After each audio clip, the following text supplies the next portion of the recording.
Hey everyone, Mano back here. Today we're going to show you how to really quickly and easily clear the Devil's Lair Grandmaster. If you have not done a Grandmaster this season, it is a very easy Nightfall to do. Also, the music is amazing, so why not jump into it for that? This week, the two Adept weapons are going to be the Adept Izumi Sniper Rifle as well as the Plug 1 Adept.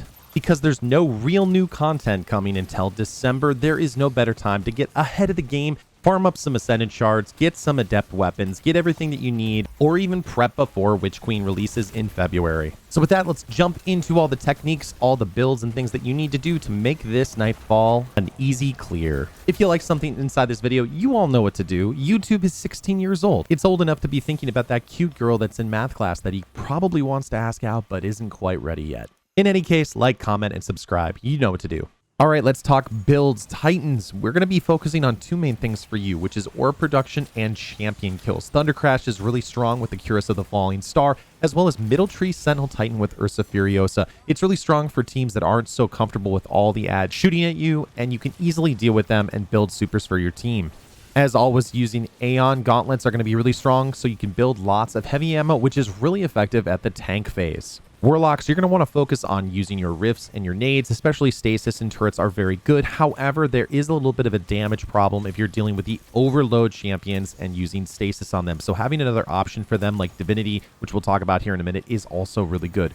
Welllock is great because you can put on Focusing Lens and do more damage to enemies that are frozen. But another option that a lot of people who want to play more aggressively is Chaos Reach with Geomag Stabilizers. They're really good on the tanks and the Brigs, and it's really solid. Just make sure that you stay down while you're popping your Chaos Reach if you decide to go that route. As always, Controverse Hold is very strong, as well as the Aeon Gauntlets again for the Warlocks to build up heavy.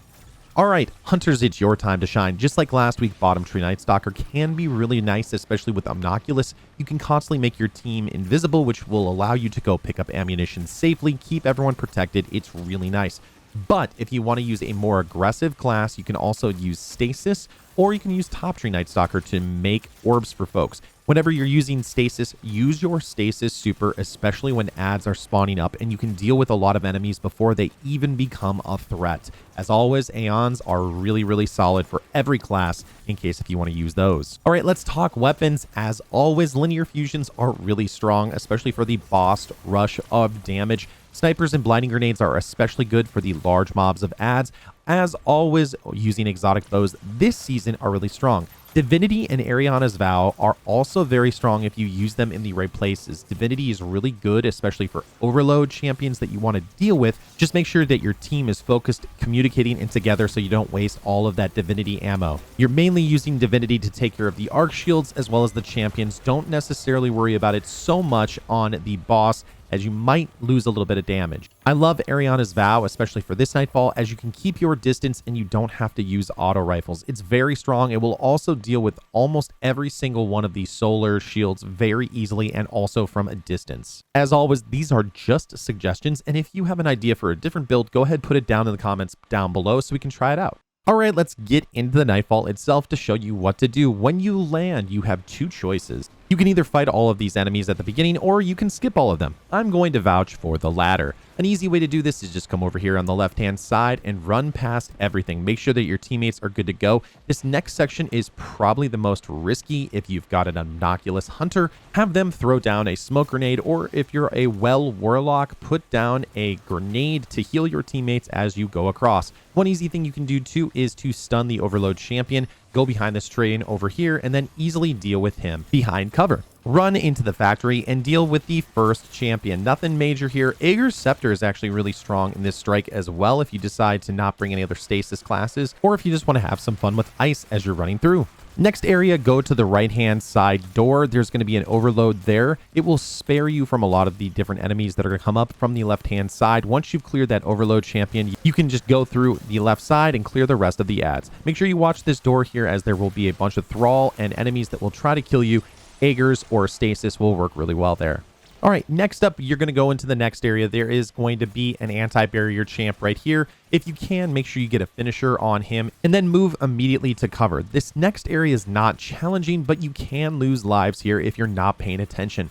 those snipers behind those crates over there can easily run your team over. So you want to kill them first before they kill you.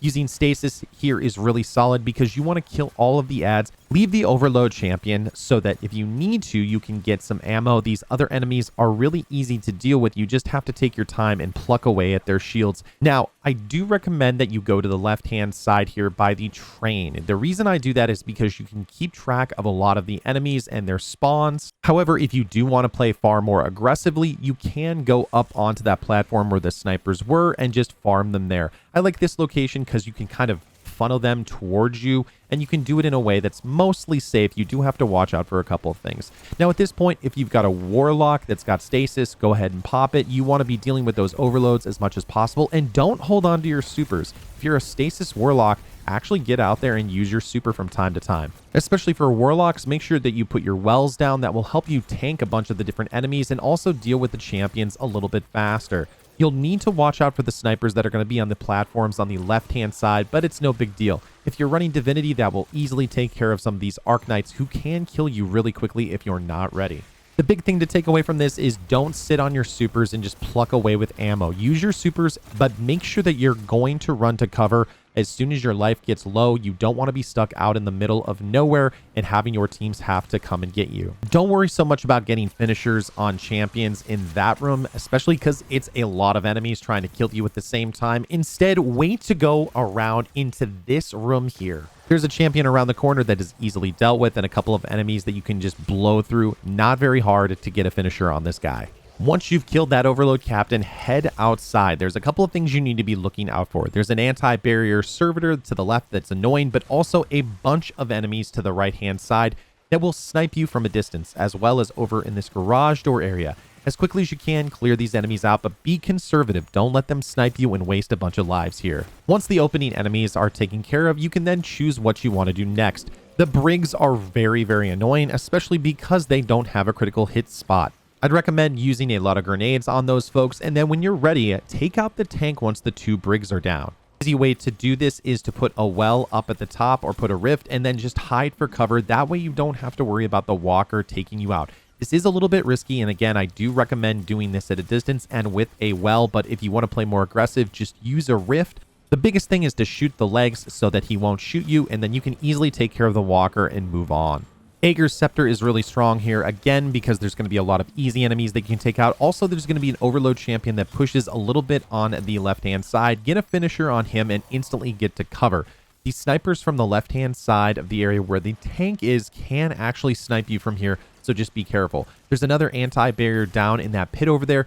As with all GMs, I recommend that you don't hold on to your super unless if you're waiting for a very specific moment to use it. A lot of times people just sit there with their supers and they don't do anything when they're confronted with the champions. Even just clearing some of the ads around the champions make them much easier to deal with. If you can, try to get the anti-barrier champions down first, mostly just because they can shield the other champions and heal them, and that is really annoying. You can see my team had to deal with that here at this case. If that happens, no worries, just focus on freezing them if you've got stasis or somehow suppressing the overload while your team deals with the anti-barrier. Once you deal with a couple of those enemies, you can go ahead and move forward and make sure that you pick up some ammunition. There's going to be a couple of champions that run out the door over here. Just make sure you take your time and don't get accidentally sniped. Just position yourself in an area where you can deal with the overloads. Get a finisher if you can, but the biggest thing is don't give up any easy lives here. There's no reason to, especially because a lot of these enemies are really easy to deal with, not very difficult. Make sure you go around, pick up whatever ammunition you can before you go into the boss room. All right, the next section is going to have a couple of overloads. You can either finish them or you can thunder crash them, take them out so you can get through a little bit faster and move on. This room over here is not a well-hidden secret. This is where 9 out of 10 groups will go to do damage during this nightfall. This is also where people like to hide. It's also a great place to put down the well and do the boss rush. You want to do as much damage to that boss as possible so that you can move on to the next section. There's going to be a lot of ads that spawn up, and again, deal with them whatever way you'd like to. Stasis is amazing for this section because it will keep your team safe. It will freeze a lot of those exploder shanks, but it will also make it easier to deal with the servitors that are shielding the boss. When you're at this point and you want to move forward, go ahead and knock out those servitors. They are using void shields, so Le Monarch is really strong here, or using any kind of void bow. Whenever you can, pop a stasis turret and try to take care of all of the ads when they spawn up. If you can do that, it will make it a lot safer to deal with those servitors if you are in a team of inexperienced folks that are still struggling with all of the ads. Once all of the ads are toast, use your stasis or your divinity or whatever you want. Just make sure you get the shields off before you do damage to those servitors, and then do the boss rush. Put down a well, make sure that you have any kind of focusing lens or anything else like that. If you want to, put a little bit of Aegers on him so he takes more damage from the light abilities. Stand in the well. He sometimes will stand back in that section over there, which is kind of annoying. Just make sure that as soon as you think you might die, hide in that well and then instantly get back to the room. Then he will go into another one of his invincibility phases. He'll pop some servitors, and then it's rinse and repeat. However, there will be a few more champions that you'll have to deal with at this particular section once you're at the second part of the damage. Just be ready to deal with those overloads. Make sure that if you're using divinity, that your whole team is ready to rock. Don't actually do what I just did on screen. I just got a little edgy and did a finisher out in the middle of all those enemies. I was very lucky not to die. Sometimes just do as I say, not as I do. As always, try to stay back just a little bit in this room here, just in case of your allies die or your teammates die. This is an easy way for you just to chill out. You can also shoot these servitors through this window. Just be careful because the enemies can hit you with their targeting, or the boss can shoot you at this point too. Just take a second, take out the shields, and if you've got a sniper or blinding grenades, this is another good opportunity for your teammates to help out with those servitors shielding the boss. You can rip the shields off if you're using a void bow, and then the rest of your allies can deal with them. At that moment, be ready to rush the boss, put down a well, put on a little bit of Aegir's Scepter, take care of any of those other enemies that are really close to you, but truth be told, you can just burn the boss if you're in a well. If you need to, push the well out a little bit farther from the door, because as soon as the boss is dead, the enemies will pretty much stop killing you and you'll get the clear. Just make sure that if you do think that at any point you're going to die or your team is going to wipe, you just go ahead and go back to the room of safety. If you've got a last minute stasis super or tether or hammers or thunder crash, this is another good opportunity to use it. All right, folks, that is it. It is an easy and very approachable Grandmaster to do. And as always, if you learned something in this video or this video helped you out at all, gently tap the like button and then subscribe and turn on notifications for more Destiny 2 content. We got some great stuff coming up in December. I'm really excited. If you need any help with this Grandmaster and you want to see how we do this live, come over to twitch.tv/manodestra, where I do tons of help with raids, Grandmasters. We're going to do some Iron Banner this week, especially as a community. So come on over there. Our community Discord is down in the description box below. Good hunting, Guardians. I'll see you next time in the universe of Destiny.